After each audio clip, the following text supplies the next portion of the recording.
नासिन headline सवारी ठियूं ख़बरवास शुरू कंदासीं। पीटीएम में सॼे सिंध जे ज़िलनि में हीट वेव अलर्ट जारी करे छॾियो आहे।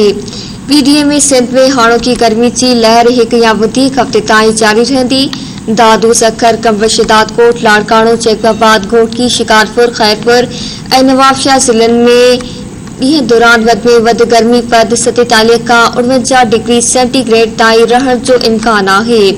हैदराबाद, मीरपुर ख़ास, थरपारकर ऐं वरकोट ज़िलनि में ॾींहं जो वधि में वधि गर्मी पद 43 खां 45 डिग्री सेंटीग्रेड रहण जो इम्कान आहे।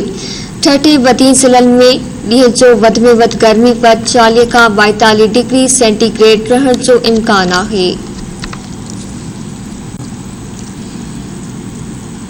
पीटीएम में सॼी सिंध जे ज़िलनि में हीट वेव अलर्ट जारी करे छॾियो आहे। ख़बरवास शेयर कई पिया। पीटीएम में सिंध में हाणोकी गर्मी जी लहर हिकु या वधीक हफ़्ते ताईं जारी रहंदी। दादू, सखर, कंबर, शिदातकोट, लाड़काणो, जैकबाबाद, घोटकी, शिकारपुर, खैरपुर ऐं नवाबशाह ज़िलनि में ॾींहं दौरान वधि में वधि गर्मी पद 47 खां 49 डिग्री सेंटीग्रेड ताईं रहण जो इम्कान आहे। हैदराबाद, मीरपुर ख़ास, थरपारकर ऐं वरकोट ज़िलनि में ॾींहं जो वधि में वधि गर्मी पद 43 खां 45 डिग्री सेंटीग्रेड रहण जो इम्कान आहे।